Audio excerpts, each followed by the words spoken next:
Allahumma salli ala Muhammad wa ala ali Muhammad. Allahumma salli ala Muhammad wa ala ali Muhammad.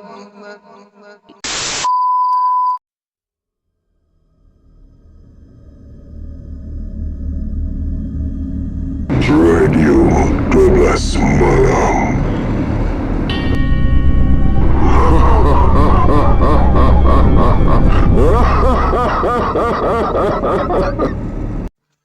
Assalamualaikum warahmatullahi wabarakatuh. Salam sejahtera. Diucapkan terima kasih ada lagi ke Radio 12 Malam bersama dengan saya Angah. Baik, sebelum saya ngoceh ni, saya nak mencelah sedikit. Saya ada buka FB dan ada saya terbacakan tentang satu komen di mana dia komplain cikgu zaman sekarang. Katanya sekarang ni suka bagi kerja, lepas tu perlu disiapkan besok nak kena hantar. Yang pelik-pelik lah, yang kuban-kuban. Saya rasa sistem macam ni start daripada 80-an 90-an dah memang macam tu, di mana cikgu memberikan kerja sekolah dan perlu hantar secepatnya pada esok hari. Kalau tak ni kena denda kalau tak siap kan. Jadi bagi saya benda tu perkara biasa pun. Kepada ibu bapa yang ni, cuma saya nak tanya, adakah anda bawa keluar gua?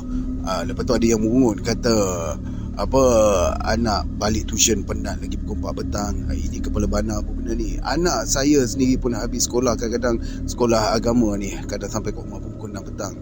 Tak adalah saya kata saya nak bagus, bukanlah kata saya ni bagus. Saya rasa ibu bapa lain pun sama juga macam yang berfikiran macam saya ni. Sekarang ni biar kita bedal supaya dia tahu tentang pengurusan masa dia tu. Nak friend dengan bapa dia, dengan mama dia, nak jadi baik terlalu rapat macam mana, tunggu selepas sekolah menengah. Itu pun selepas kamu dah pandai arrange masa sendiri, di mana kita tak perlu nak mengingatkan untuk siapkan kerja sekolah itu dan ini, awak pandai uruskan sendiri kan. Itu pada pendapat saya. Jadi pada anda semua, apa komen anda? Yang kuban-kuban saya tengok post sekarang ni, buat sikit jiwa je. Bukan nak backup cikgu sangat. Memang kalau ikut pengurusan pendidikan ada juga yang tak betul, yang kita tak setuju. Tapi kalau hal macam ni, saya rasa saya perlu pertahankan. Anak sendiri, nak sayang anak, jangan nak manja terlebih sangat. Besok dia pijak kepala kau, baru kau tahu. Tak pasal-pasal mati, ada kes mati kena tikam anak dia, jadi hantu. Dah jadi hantu nanti jumpa saya, boleh saya ceritakan dalam segmen himpunan kisah seram. Baiklah, tak nak ngoceh panjang, kita akan teruskan dengan kisah yang seterusnya, daripada kisah Tok Awangah, episod yang ke-110 yang bertajuk Ayam Menentang Hantu Biawak. Pagi lagi, sebaik matahari terbit, Mak Limah sudah pun turun ke tanah. Di tangannya bakul kecil yang diperbuat dari mengkuang anyamannya sendiri, yang berisi padi. Dia menuju ke arah belakang rumah. Lori surat khabar lama sudah lalu. Reban ayam yang berada di belakang rumahnya sudah riuh dengan bunyi ayam dan itik. Ayam itik inilah yang menjadi teman Mak Limah mendiami tanah pusakanya ini sejak kematian suaminya 6 tahun yang lalu. Untuk makluman, sekarang ni waktu hujan, dengan lori surat khabar lama pun lalu, saya agak bunyi dia tak masuk lah dalam ni. Saya cuba juga teruskan supaya tak ada miss untuk upload episod pada hari ni. Saya cuba Baik. Anak-anaknya yang kesemuanya lelaki sudah mendirikan rumah tangga dan makan gaji di beberapa buah bandar. Dia masih lagi tekun berusaha hidup pada tanah pusakanya ini dengan mengerjakan sawah padi dan bercucuk tanam sayuran serta menternak ayam dan itik. Ayamnya banyak, hingga kan dia sendiri tak tahu berapa ekor semuanya. Begitu juga dengan itiknya. Kalau sekali turun ke kolam di sawah, pasti memutih kelihatan. Setiap pagi seperti pagi ini jua, Mak Limah akan turun membawa bakul mengkuang kecil dan memberi makan ayam itiknya. Betapa riang hatinya. Nampak? Ini orang kata hobi orang kampung. Mahal ni. Boleh dikatakan setiap hujung bulan ada sahaja Cina yang akan datang membeli ayam dan itiknya. Inilah pendapatan Mak Limah. Dia tidak mengharapkan wang dari anak-anaknya. Segala wang yang diperolehi dari hasil ternakannya itu disimpan ke pejabat pos bila dia ke pekan sehari di pekan kecil berhampiran dengan kampungnya. Niatnya besar. Dia mahu pergi ke Mekah menunaikan fardu haji dengan wang titik peluhnya sendiri. Pagi ini hatinya begitu riang bila dia membuka pintu reban dengan tiba-tiba sahaja ayam jantannya yang berbulu merah garang melompat dan bertenggek di atas bahunya, lalu berkokok berkali-kali.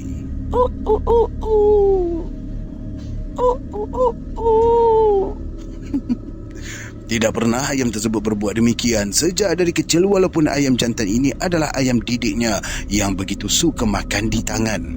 Terpaku Mak Limah dalam keriangan melihat telatak ayam jantannya ini. Dia mengukir senyuman sambil meletakkan bakul yang bertutup di tangannya itu ke tanah. Lalu tangannya pantas meraba-raba ayam di atas bajunya dan sebentar ayam itu dipegangnya dan diangkat lalu diletakkan di atas tanah berhadapan dengannya. Sementara itu, ayam-ayam lain pula bersama dengan itik bercampur gaul mengerumuni Mak Limah untuk cepat segera mengecapi makanan pagi seperti pagi yang lalu. Hebat kau ni Balong. Manja sangat ke? Atau kau ni dah gatal miang? Mak Limah berkata sendirian kepada ayamnya dalam nada yang riang. Lusa anak sulungnya Jalal akan pulang bersama isteri dan 3 orang anaknya yang masih lagi kecil belum bersekolah.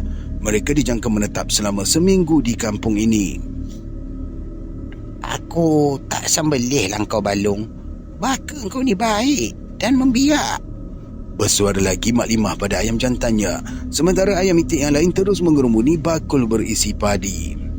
Ayam jantan itu terus melompat-lompat bagaikan hendak memanjat tubuh Mak Limah. Mak Limah terus tersenyum sambil berdiri bersama dengan tangannya memegang bakul padi.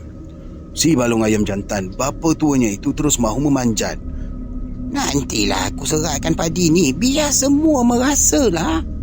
Mak Limah bersungut sambil melangkah kaki menuju ke halaman belakang rumah tempat biasa dia memberi ayam makan. Sementara itiknya pula akan dilunggukkan padi-padi dalam beberapa besen yang kecil.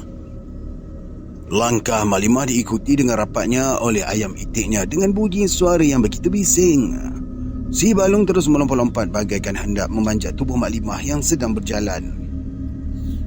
Sampai sahaja di ruangan halaman yang kecil itu, Mak Limah terus menyerakkan padi-padi dan untuk ayam-ayamnya. Kemudian dia terus ke besen-besen yang sedia ada seperti biasa untuk menaruhkan padi-padi bagi dimakan oleh itik-itiknya. Ayam itik itu terus mengecapi makan yang diberikan, tetapi Balong terus mengikori Mak Limah yang menuju ke halaman depan rumah. Mak Limah cuma memandang sebentar saja pada Balong. Nak makan di tangan pula hari ni. Dah berapa lama kau makan berserak? Masa kecil boleh lah makan kat tangan. Aku ni tengah sibuk ni. Rungut Mak Limah bagaikan ayam jantan didiknya itu faham dengan kata-katanya. Balong terus meluru pada Mak Limah yang menapak menaiki tangga rumah. Pantas sekali Balong melompat naik ke beranda lantas berkokok bertalu-talu.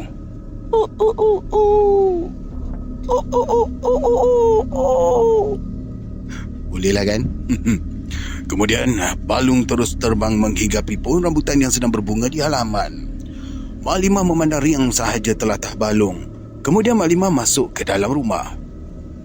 Kokokan Balong terus bertalu-talu di pagi yang sedang bermandikan cahaya matahari dengan air embun yang antaranya masih ada lagi di hujung daun-daun pepohon. Mak Limah tidak ambil kisah langsung tentang kokokan Balong. Dia juga selalu menikmati kokokan yang begitu. Tetapi selepas Balong mengecapi makanan pagi dan tengah hari dan makan tengah hari juga petang. Maksudnya Balong ni setiap masa lah ni berkokok. Dia terus membuat kerja-kerja di dapur sebelum turun ke tanah semula untuk membuat kerja-kerja di kawasan tanaman sayurannya. Musim ini padi di sawah baru sahaja lepas dituai. Tiba-tiba dalam Mak Limah leka membuat kerja dapur. Dia terdengar bunyi ayamnya di halaman dapur keriuhan cara terkejut. Okey, Mak Limah tidak peduli sangat kerana selalunya Balong mengacau ayam betina bila ia sudah kenyang. Lama-kelamaan, keriuhan ayam itiknya bertambah hingar. Bagaikan ayam itik itu disambar helang. Masakan pula helang pagi-pagi ni dah cari mangsa, fikir Mak Limah sambil menuju ke tepi tingkap.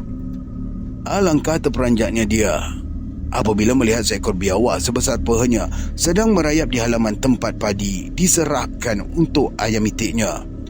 Biawak itu merayap perlahan sementara ayam itik berkeliaran dalam ketakutan dan ada juga antaranya yang meragut curi-curian padi di halaman tersebut.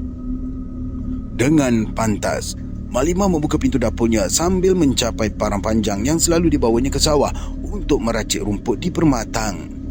Langkahnya pantas sekali menuju pada biawak yang sedang merayap menghampiri beberapa ekor ayamnya dengan lidah yang terjelir-jelir terkeluar.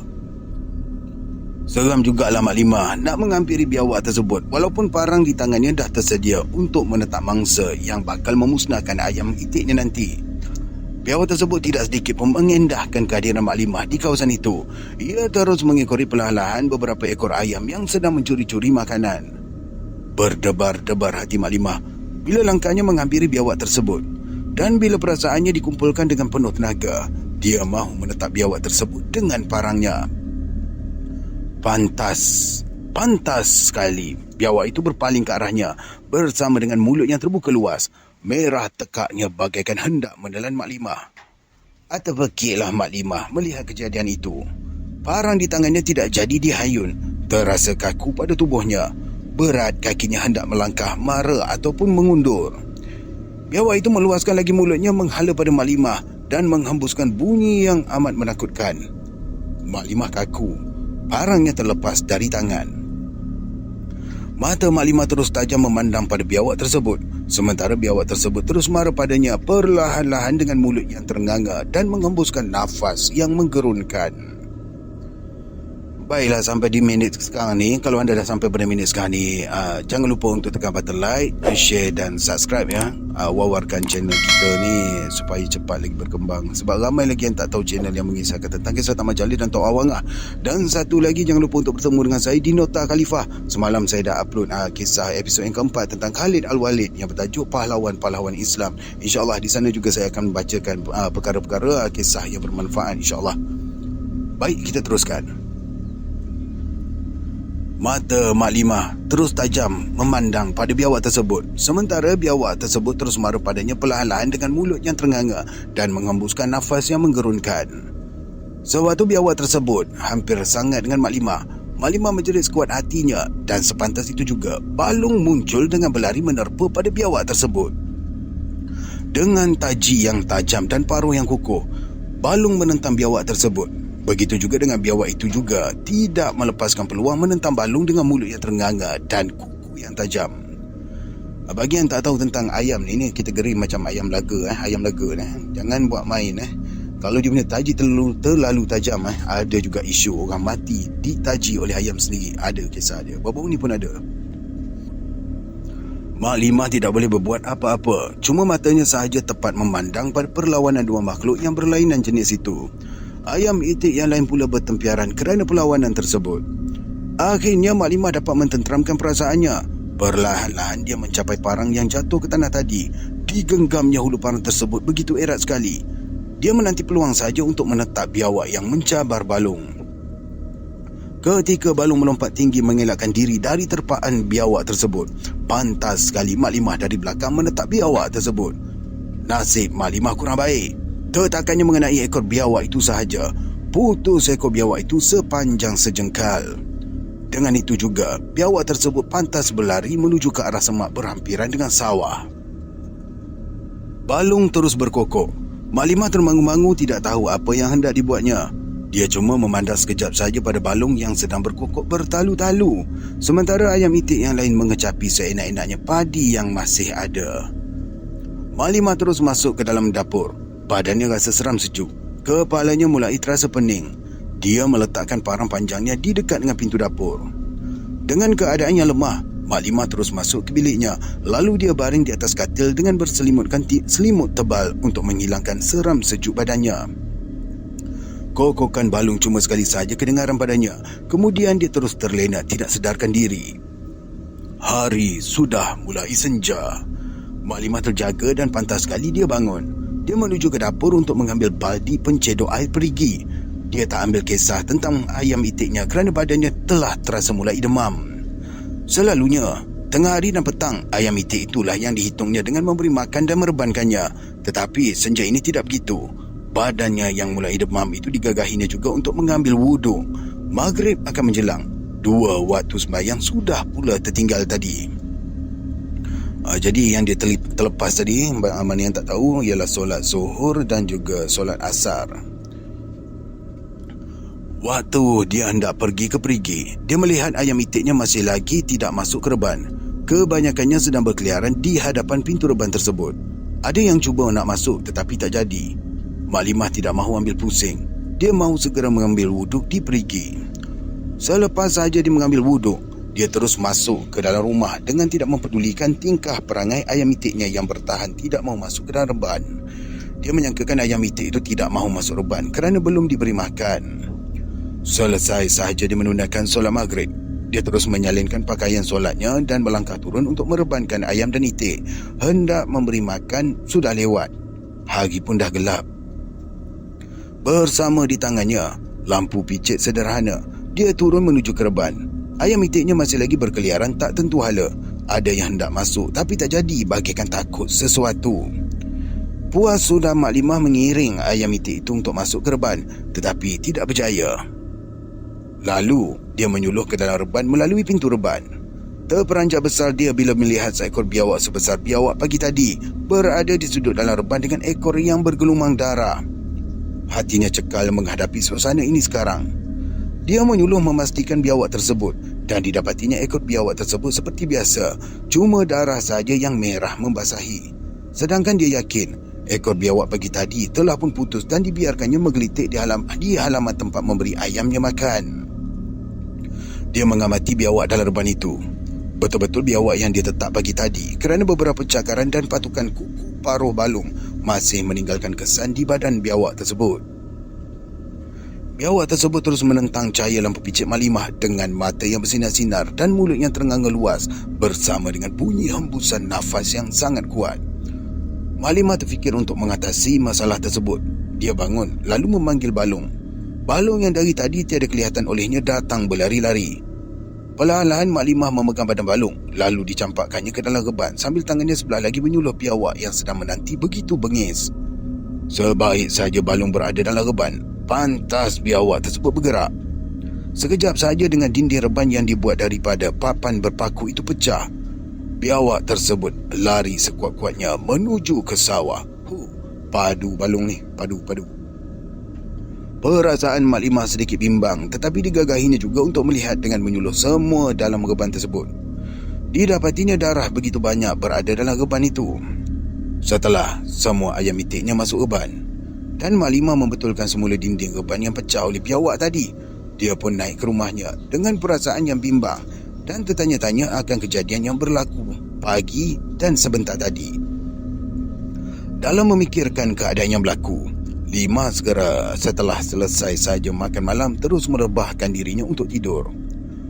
Kokokan ayam balungnya yang bercampur dengan beberapa kokokan dari ayam jantan yang lain bersama-sama dengan ayam kampung yang lain bersaut-sautan membuatkan Mak Limah terjaga. Selesai saja dia menunaikan solat subuh, dia terus turun untuk memberikan ayam itiknya makan. Pagi ini lebih awal lagi kerana ayam itiknya tidak diberi makan petang semalam. Cahaya matahari belum lagi berapa terang. Matahari pun masih lagi belum muncul. Mak Limah sudah melepaskan ayam itiknya untuk diberi makan di tempat yang biasa. Padi diserakkan di halaman dan dilunggukkan dalam besen-besen yang disediakan untuk itik. Berlainan sekali pagi ni, ayam itiknya seperti dalam ketakutan. Ada yang makan tetapi tak serancak biasa. Mak Limah tak ambil kisah tentang hal itu. Dia terus semula ke dalam dapur untuk masak makanannya sebelum turun ke kawasan sayuran. Seharian semalam sayurannya itu tidak bersiram. Selepas saja dia menjamah segala makanan yang dia sendiri siapkan, dia mencapai parang panjangnya untuk turun ke kawasan sayuran yang tidak berapa jauh dari rumahnya.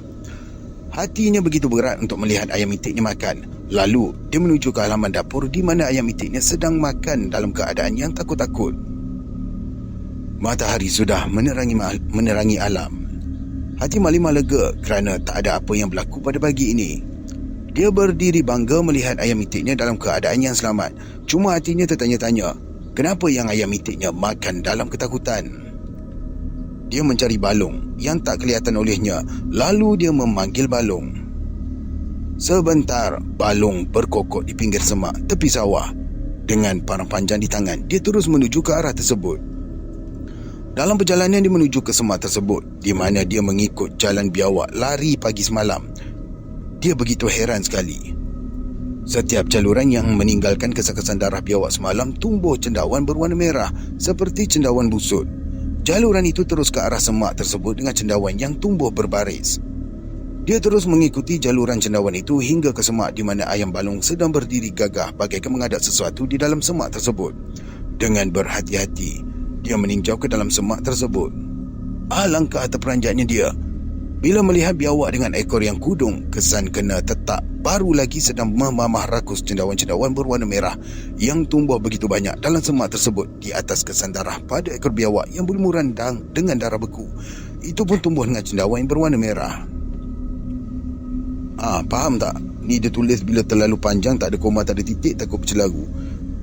Maklimah ni nampak biawak yang dah ada kesan darah beku kena tetak tu tengah menjamah cendawan berwarna merah tu dengan begitu rakus. Dia nak maklumkan macam tu. Baik, kita teruskan. Biawak tersebut tidak mempedulikan dia dan ayam balung yang berada di pinggir semak tersebut yang sedang memerhatikan ia makan cendawan tersebut. Maklimah mengucap panjang. Kemudian dia mengangkat ayam balung dan dibawanya pulang. Sampai saja dia di rumah, dia begitu tersentak bila melihat Pak Seman bersama Mak Uda Gayah berdiri di halaman rumahnya dengan parang berada di tangan masing-masing. "Ada kau lihat biawak di sini semalam, Limah?" Biasa sahaja nada Pak Seman. Biawak? Dalam keheranan Maklimah bersuara. Biawak tu mengganggu ayam aku semalam. Petang semalam masuk ke reban pula. Sampuk pula Mak Uda Gayah. Dengan tidak banyak bercakap, Maklimah terus membawa Pak Liman dengan Mak Uda Gayah ke kawasan semak tepi sawah tadi. Kemudian dia menceritakan segala hal yang berlaku semalam serta tentang cendawan yang tumbuh pada kesan darah biawak yang ditetaknya itu.